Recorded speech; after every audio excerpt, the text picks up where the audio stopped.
Good afternoon, student. And today we are going to discuss the next type of the source coding. And the name is Shannon Fano Ilyas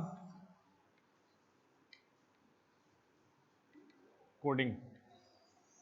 तो जैसा कि कल हमने आपको ये discuss किया था, that is about the Huffman coding. Huffman coding आपका एक सोर्स कोडिंग था, और फिर ये आपका एक और कोडिंग टेक्निक है आपके सिलेबस में। तो जैसा हमने जब डीकॉम में हमने एक सैनन फेनो का नेम का कोडिंग पढ़ा होगा, तो वहाँ जो प्रोसेस था, वहाँ जो एल्गोरिथम था, वो थोड़ा डिफर है अकॉर्डिंग टू दैट या with respect to that Shannon Fano Elias coding. तो यहाँ पे फर्स्ट ऑफ ऑल हम ये डिस्कस करना चाहेंगे कि इसमें क्या फ़ायदे हैं, क्या हैं एडवांटेज, क्या है, and also what is in that case what is the relation between the entropy and expected length and what is the efficiency, ये हमें डिस्कस करना है कुछ। In that coding we are using the sum distribution function, that name is called cumulative distribution function. तो first of all मैं ये discuss करूंगा what is the cumulative distribution function and then what is use in that coding with the help of example. सीधे मैं एक example लूंगा, मैं consider कराऊंगा कि how it can be explain. तो first of all I am going to discuss about the Shannon Fano Elias coding. तो यहाँ पे क्या है, एज वी नो, जो हमने जो फाइंड किया था that is code word length. जो हमारा कोड वर्ड लेंथ होता है, जो मैंने अभी तक डिस्कस किया,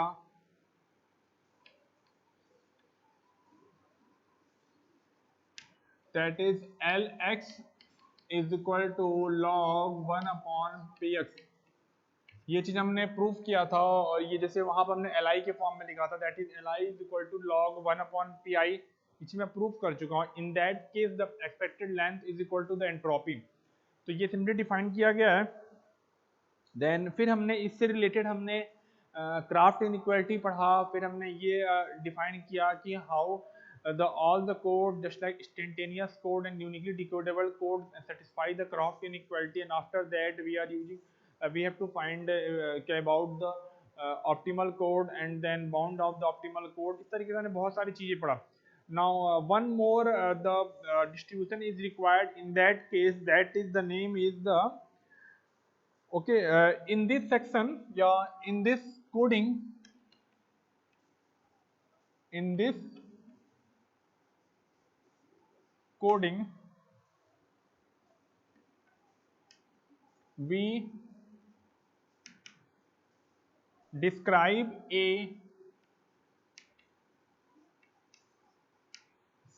simple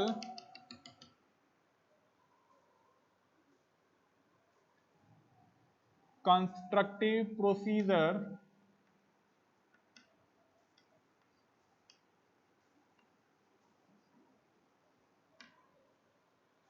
that uses the cumulative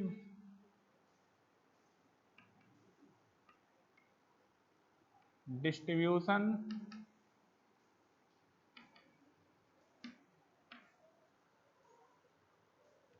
function to allot the code words। okay, in that case we are using the constructive procedure। in that we are using the one more function is defined, that is the cumulative distribution function, and which is used to allot the code in the Shannon Fano Ilyas coding। the first, that is the cumulative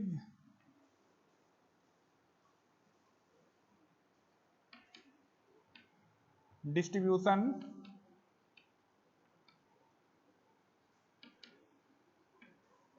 function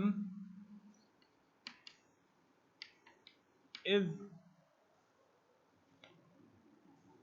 in the function, that is fx is the symbol of that is defined as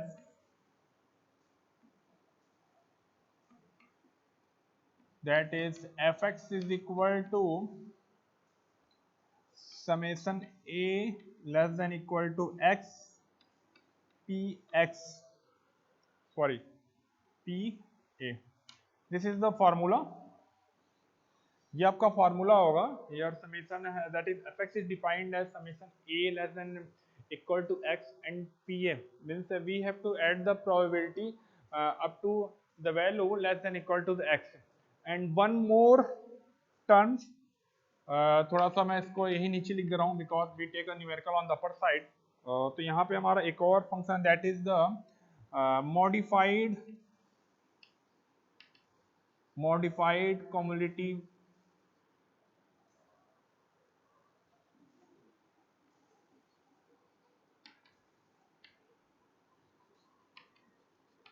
distribution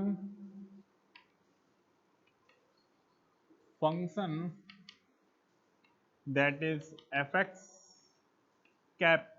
Okay, this is the symbol of the fx cap, and then this value is that is summation a less than equal to x pa plus half of the px. This is the formula. Okay, now in the Shannon-Fenol-Yas coding, we are using the two formula, that is first one is the cumulative distribution function that is represented by the fx, and second one is the modified cumulative distribution function and which is represented by the fx cap। and the formula already आपको दिख रहा है यहाँ पे क्या है कि यहाँ पे जो probability को ऐड करना है up to which the at which we have to find means for a given probability, वहाँ तक उसको ऐड कर रहे हैं। और यहाँ पे क्या है कि हमें जिस probability का हमें फाइंड करना है cumulative function, उस प्रोबेबिलिटी को हाफ करना है और उसके पहले के प्रोबेबिलिटीज को ऐड करना है। तो हम ये दो फार्मूला यूज करेंगे यहाँ पे। ओके, तो अब यहाँ पे ये अब दोनों फार्मूला कैसे यूज करेंगे वो मैंने बता दिया। और एक चीज और मैं यहाँ पे कंक्लूड कर रहा हूँ, जैसे in this coding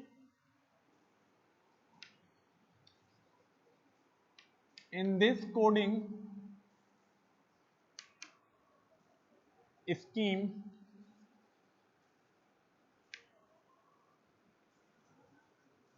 achieve an average code word length that is within 2 bits of the entropy. Okay, तो अगर हम इस कोडिंग स्कीम में अगर हम बात करेंगे तो यहाँ पे जो टर्म आपका लिया गया एवरेज लेंथ और आपका जो यहाँ पे एंट्रोपी है, means entropy and average length में 2 बिट का अंतर हो सकता है maximum. If take just like मान लीजिए अगर आपका मान लीजिए एंट्रोपी अगर आपका मान लीजिए इन दैट केस अगर मान लिया अगर आपका एंट्रोपी अगर 1.75 आया फाइंड करने के बाद, तो जो हमारा एक्सपेक्टेड लेंथ जो हो सकता है इट इज लेस देन 3.75। ठीक है, means it's value lie between greater than 1.75 and after that 1.75 से ऊपर होगा and less than equal to the 3.75। Means जो यहाँ पे कहने का मतलब है within 2 bits, means in that case we have to add 2 more quantity, that is 1.75 plus 2 is equal to that is 3.75, means the expected length in that case can be ranges from that is 1.75 up to 3.75। मैं आपको यहाँ पे clear कर दूं, इस case में हमारा क्या है कि जो एफिशिएंसी थोड़ा सा कम होता है। ओके, जैसे फार्मूला आपको एफिशिएंसी का पता है H/L, अगर ये दोनों क्वांटिटी अगर आपकी बराबर है then in that case efficiency is equal to 100, but if the denominator part increased then the overall the quantity that is H/L decreases। तो जब वो क्वांटिटी डिक्रीज करेगा then efficiency also decreases। Okay, तो आप कह सकते हैं इन द Shannon-Fenol-Yas कोडिंग एक आपका रिलैक्सेशन है। अभी मैं कोडिंग टेक्निक जब मैं आपको बताऊंगा कि व्हाट इज द क्या आपने देखा था वहां पे कि क्या उसके फायदे हैं, अभी डिस्कस करूंगा, एग्जांपल लूंगा। अभी बस यहाँ पे यही है कि ये आपका डिसएडवांटेज है इन दैट कोड कि means the expected length can be with in limit of the 2 bits of that of the entropy. जैसे मैंने एग्जांपल लिया है कि अगर आपका एंट्रोपी अगर आपका 1.75 है देन सिर्फ आपका जो एक्सपेक्टेड लेंथ है वो अप टू 3.75 हो सकता है. In that coding the efficiency can be decreased up to a certain limit. Okay, तो ये आपका ड्रॉबैक है. तो ये सिंपल हमने ब्रीफ कर दिया. And what is the Shannon-Fenolias coding means here we are using the cumulative distribution function, two formula, that one is just like this, that is represented by fx, and second one is the modified cumulative distribution function represented by the fx cap. दो चीजें लिख दिया गया है. अब मैं सीधे एक एग्जांपल कंसीडर कर रहा हूं और उसमें ये बता दूं कि what is the coding technique, algorithm or procedure can be used in the Shannon-Fenolias coding. तो ये चीजें मैंने लिख दिया, सारा मैंने डिस्क्राइब कर दिया कि क्या क्या चीजें हैं. ओके, तो मैं एग्जांपल कंसीडर करता हूं.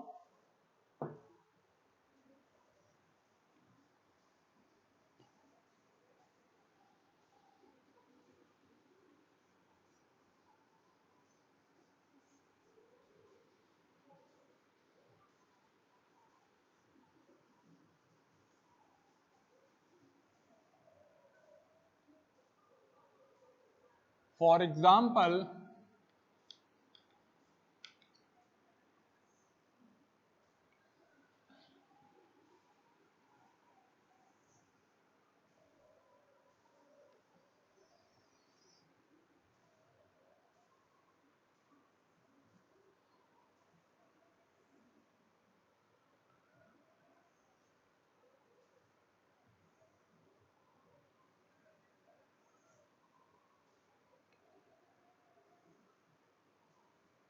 okay, then first one is the x. x means the random variable, means source के द्वारा हमारे जो सिंबल जनरेट हो रहे हैं उसको मैंने सिंबल यहाँ लिखा हुआ है. And then 1 2 3 4. okay, and here that is probability of all the random variable is equal to 0.25, 0.5, 0.125 and 0.125. Okay, तो जैसा कि आपको पता है कि हम जब कोडिंग, हमारा जो हम इंफॉर्मेशन थ्योरी में जब कोडिंग को परफॉर्म करते हैं तो we required two quantities, that is random variables के सिंबल्स जो आप ऑलरेडी आपके गिवन हैं जैसा कि आपको यहाँ पे दिख रहा है. और after that probability, and what is the probability already given, या प्रोबेबिलिटीज आपकी गिवन है यहाँ पे दिया हुआ है. that is for the random variable 1 the probability is 0.25, and for 2 0.5, and then 3 0.25 and 4.125. Okay, जैसा कि हमने जब डिस्कस किया था हफमैन कोडिंग के बारे में तो आपने वहां पे ये देखा था किस तरीके से आपने प्रोबेबिलिटी मींस सिंबल्स को अरेंज किया था in the with respect to the decreasing order of the probability. But in that Shannon-Fenolias coding we have it is not required to arrange the symbols with respect to the decreasing order of probability. जैसा यहाँ पे हमारे symbols हैं, जैसे हमारे symbols की numbering है, मतलब जो रैंडम वेरिएबल्स की सीक्वेंसिंग है हमने उसको ऐसे प्लेस किया हुआ है भले उसकी प्रोबेबिलिटी कुछ भी हो.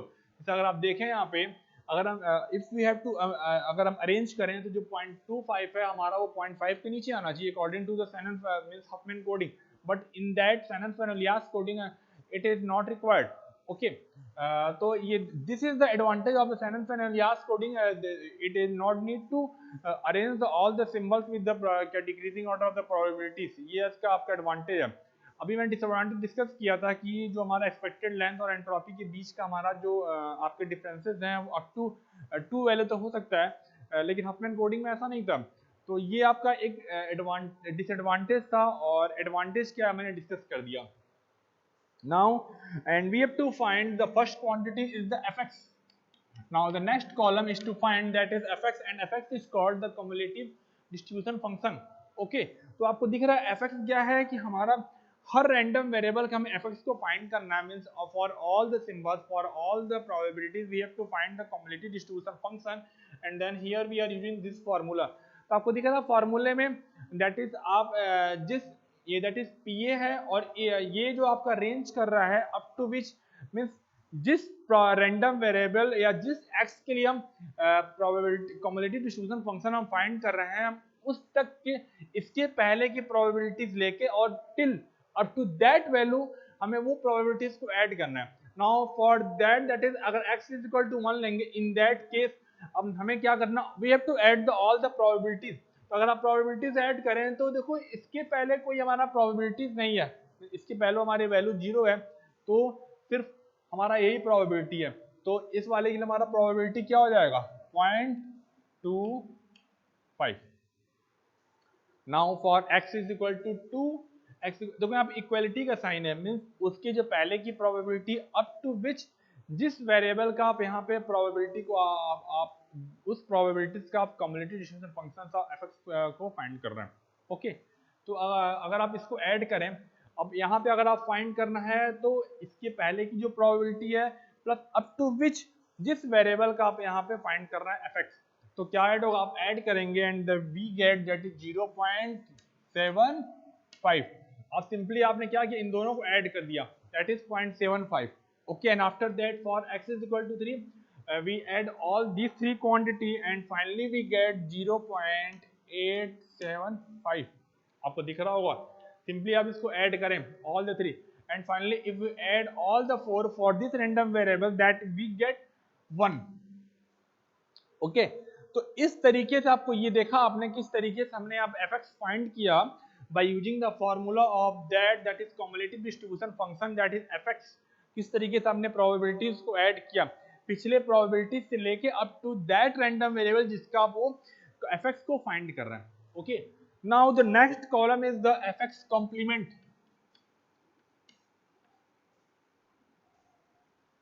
This is known as the modified cumulative distribution function. तो आपको दिख रहा है कि यहाँ पे इस फॉर्मूले में क्या मॉडिफाइड किया गया था, जैसे इस केस में आप जिस रैंडम वेरिएबल का फाइंड कर रहे हैं उसके पहले इसकी प्रोबेबिलिटीज को ऐड करते हैं और प्लस अप टू विच जिसका फाइंड कर रहे हैं। अब देखो इस केस में क्या, अगर आप देखना चाहें तो आप जिस x के जो फाइंड कर रहे हैं आप उसकी प्रोबेबिलिटी को हाफ करेंगे एंड आपने ऐड किया हुआ है, प्रोबेबिलिटी को ऐड किया हुआ है, तब तक उसके पहले की प्रोबेबिलिटी को ऐड करना, ये मतलब है। तो जैसे अगर हम इसका निकालना चाहें for the random variable 1 in that case, अब हमारा px इसके पहले कोई प्रोबेबिलिटीज हमारा है नहीं, तो हमारा क्या होगा, तो ये टर्म हमारा क्या हो जाएगा 0, क्योंकि उसके पहले हमारा कोई प्रोबेबिलिटी नहीं है। But x is equal to 1 के लिए आप फाइंड कर रहे हैं तो we have to half that value. अगर आप 0.25 को अगर हाफ करेंगे देन वी गेट 0.125 इसका half. Okay, then for this one x is equal to 2 के लिए अब आपको क्या देखना है, तो इसके पहले की प्रोबेबिलिटी आपकी क्या 0.25 है प्लस जो जिसका फाइंड कर रहे हैं आपको उसको हाफ करना है, तो 0.5 को जो आप हाफ करेंगे दैट इज वी गेट 0.25 और 0.25 इसका हाफ और इसको ऐड करना है तो कितना हो जाएगा 0.5 and then for that random variable इसका हाफ करेंगे, आप 0.125 को हाफ करेंगे और इसको आप ऐड करेंगे then we get value 0.8125 and again for this variable इस प्रोबेबिलिटी को आप हाफ करेंगे और इन सारे प्रोबेबिलिटी को आप एज सच ऐड कर देंगे by using the formula of the modified cumulative distribution function, then finally we get 0.9375। Okay, तो ये हमारा इंपॉर्टेंट रोल है जो आपने देखा किस तरीके से आपने fx और fx कॉम्प्लीमेंट को फाइंड किया हुआ है जो यहाँ दिखा गया है। Okay, then next we have to write the next column is the fx complement in binary। okay, we know that this fx complement is in the decimal form, then we have to convert into the binary form। तो मुझे लगता है आप लोगों को पता होगा, easily आप इसको कन्वर्ट कर सकते हैं। तो कैसे कन्वर्ट करना है, सीधे मैं वैल्यूज को मैं प्लेस कर दे रहा हूँ बिकॉज वो ऑलरेडी नोन है, आप जानते हैं कि कैसे कन्वर्ट करते हैं। तो अगर आप इसको कन्वर्ट करेंगे तो we get value that is 0.001, then for that 0.10 इसको कन्वर्ट करेंगे आप और फिर इसको आप लेंगे तो ये आपका हो गया 0.8125। सॉरी, इसको जब आप कन्वर्ट करेंगे तो ये वैल्यू होगी 1101। ओके, और सिमिलरली 0.1111। ओके, तो एक मैं छोटा सा मैं बता दे रहा हूँ किस तरीके से हम कन्वर्ट करते हैं, आपको थोड़ा सा मैं ब्रीफ कर देता हूँ, वैसे आपको पता होना चाहिए। तो आई थिंक आपने फार्मूला ये यूज कर लिया है।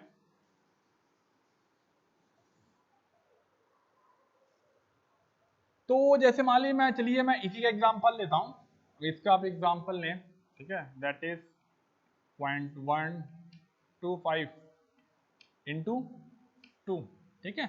तो जो वैल्यू है आप उसको एज सच लेते हैं, मैं सिंपली बस ये बताना कैसे कन्वर्ट करते हैं।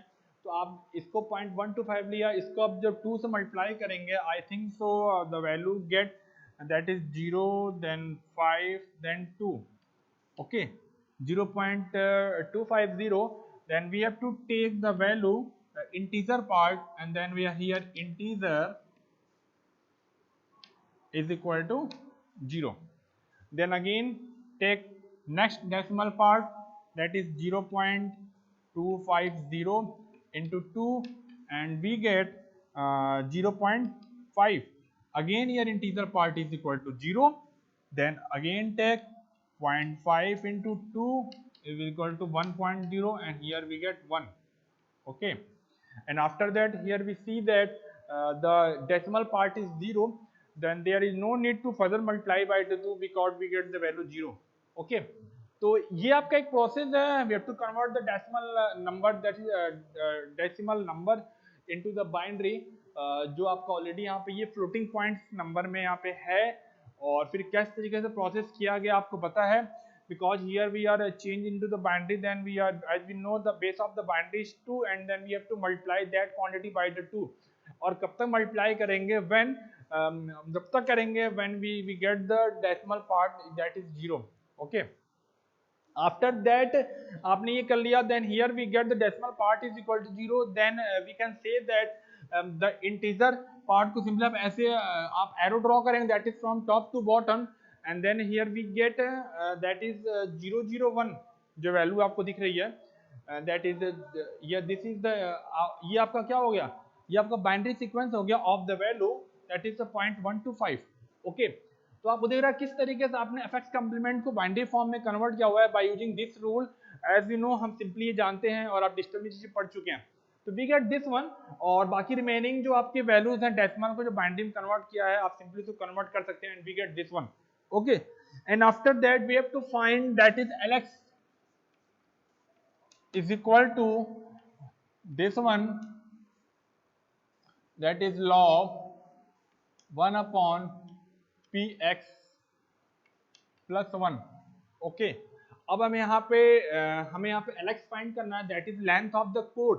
ओके, तो यहाँ पे अब लेंथ ऑफ द कोड का मतलब क्या है कि जैसे बेसिकली है क्या कि हमारा जो एक्चुअल कोड होगा, अभी मैं लास्ट कॉलम में वही लिखूँ, जो हमारा कोड होगा वो कोड जो हमारा होगा वो डेसिमल के बाद जो भी हमारे जो बाइनरी फॉर्म जो है वही हमारा कोड है, ठीक है।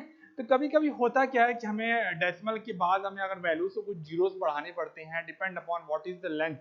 तो उसके लिए हमें first of all we have to find the length of the all the code by using the probability which are already given in the second column. Then here we are using this symbol, already मैं बता चुका हूं इस symbol का मतलब क्या है, we have to round that value. Okay, and then if we place all the using this formula, simply we have to place the value of the probability and we get the length lx, then जो भी यहाँ पे log 1 upon px the value मिलेगा that is called the means क्या कहते एक आपका decimal value मिलेगा, and then after using this symbol means we have to round up that value and we get the integer part, and then we have to also to add that is 1, and after calculation we get for this probability we get the length is equal to 3, then 2, then 4, then 4.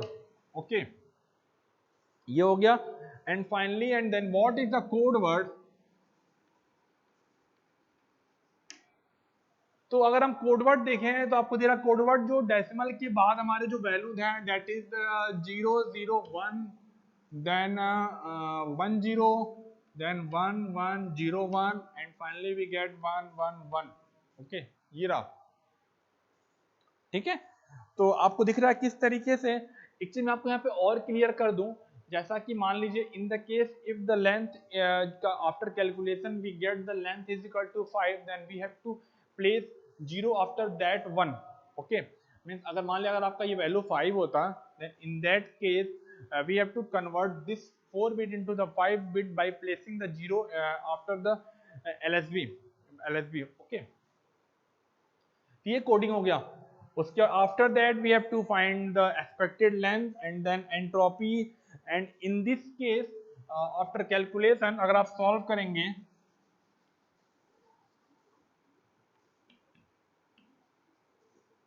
in this case the average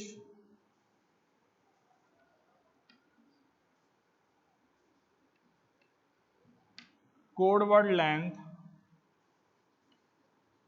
L is equal to, by using formula summation pi li, अब आपको probability आपको पता है, ये probabilities given है, length आपने already find कर ली, ये लेंथ है, और आपको लेंथ वैसे भी आप फाइंड कर सकते हैं, आप सिंपली कोड को देखें और उस कोड में कितने नंबर ऑफ बिट्स हैं वही हमारा लेंथ होगा, that is just like in that case the number of bits is equal to 3, then length of that code is equal to also 3.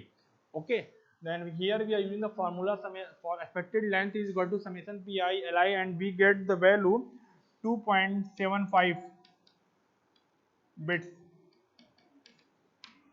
Then and also entropy के लिए formula जो आप जानते हैं आप हैं, that is summation I is equal to 1 to 4, that is pi log 1 upon pi to the base 2, and we get value 1.75. ठीक है, सीधे मैं यहाँ पे वैल्यू को प्लेस कर दिया हूँ, आप यहाँ पे by using the calculator we have to solve and we get the value 1.75. Okay, तो मैं यहाँ पे फाइनली मैं चीज़ें मैं यहाँ पे कंक्लूड कर रहा हूँ, यहाँ पे क्या चीज़ें हैं, अगर कंक्लूड करने के बाद अगर आप देखें जो चीज़ें हैं, कंक्लूड करने के बाद अगर आप देखें यहाँ पे जो चीज़ें हैं कि क्या कहना चाह रहा है, तो मैंने यहाँ पे इसको वो कंक्लूड कर दिया है, मैं बता रहा हूँ सर, तो ये मैंने आपको फाइंड कर दिया है, और आपको फाइंड करने के लिए मैंने बता दिया किस तरीके से एक्सपेक्टेड लेंथ को फाइंड करते हैं, then what is the entropy, ये सारे फॉर्मूले मैंने मेंशन कर दिया हुआ है. तो ये एक मैंने छोटा सा एग्जांपल लिया था जिसमें मैंने आपको बताया कि शैनन-फेनो एलियास कोडिंग क्या होता है. तो आपको दिख रहा होगा जैसे डीकॉम में आपने शैनन-फेनो पढ़ा होगा, its process or algorithm is totally different from that one. Okay, here we are using the cumulative distribution function, already यह फॉर्मूला आपको दिख रहा है, दैट इज एफएक्स कॉम्प्लीमेंट, और एफएक्स भी आपका था हमने देखा है यहाँ पे. सिमिलरली अगर मैं थोड़ा ब्रीफ कर दूं, here is the symbol of random variable, here is the probability, the next column is the cumulative distribution function that is defined by fx, then fx complement is the modified cumulative distribution function. The main role of that is fx complement, because we have to convert that fx complement into the binary, and that binary, and first of all before the after the code word हमें find करने से पहले we have to calculate the expected length. ऐसा मैंने क्यों किया, मैंने expected length means the length of the all the code, ये length होना चाहिए. if अगर इनकी लेंथ में जैसे ये तो कोइंसिडेंट था कि यहाँ पे जितने आपके बाइंड्री की जो बिट्स हैं after in the floating points हैं वो नंबर्स आपके सेम मिल गए. इफ अगर आपके नंबर ये अगर वेरी करते हैं, मान लीजिए अगर आपका नंबर वेरी कर, मान इसी केस में अगर आपका मान लीजिए अगर ये 1 आता तो इस 1 वाले केस में आप 0 को स्किप कर देते. सिमिलरली अगर if we have to increase the number of bits by placing the 0 after that, तो वो रेयर केस है, वो आगे चीजें अगर ऐसा कोई न्यूमेरिकल आता आप देखेंगे. And then finally we get the code word, and also similarly here we are using the formula of the expected length, then entropy, and in that case after calculation we get expected length is equal to 2.75, and then also the entropy is equal to 1.75. तो आप देखें यहाँ पे जो क्या है कि हमारा जो एक्सपेक्टेड लेंथ और एंट्रोपी के बीच में नियर अबाउट जो डिफरेंस हमारा वो 1 बिट का है. ओके, तो मैंने आपसे कहा है कि यहाँ पे हमारा जो वेरिएशन हो सकता है ये अप टू 2 बिट्स, मींस अगर आपका एंट्रोपी यहाँ पे 1.75 है तो हमारा जो एक्सपेक्टेड लेंथ है वो अप टू 3.75 तक हो सकता है. ठीक है, तो ये आपका एक ड्रॉबैक ही है जो अभी मैंने डिस्कस किया था, इसका कोई इशू नहीं है. But the main advantage is that here no need to place the symbols with respect to the decreasing order of the probabilities. तो आई थिंक सो ये आप लोग समझ में आएगा जो प्रोसेस है, और बाकी मैं क्लास में आपको मैं वो डिस्कस करूंगा और न्यूमेरिकल आते हैं. वैसे अगर आप इसके बारे में पूछेगा तो simply we have to take that example, and then ये एक्सप्लेन करने के लिए आएगा what is the Shannon Fano Elias coding, explain करने के लिए आएगा. एक चीज मैं आपसे और कहना चाह रहा हूँ कि कुछ ऐसे बच्चे हैं कि जो शैनन-फेनो जो डीकॉम में पढ़ा था उसी चीज को लिख के चले आएंगे, बट इट इज काफी डिफरेंट आपका जो डीकॉम में पढ़ा था. ये प्रोसेस था, ये एग्जांपल था, आप इसको देख लीजिएगा। And this is also the last topic of the unit 2, and from tomorrow we will discuss about the next unit, that is channel capacity. This is all about today topic. Okay, thank you.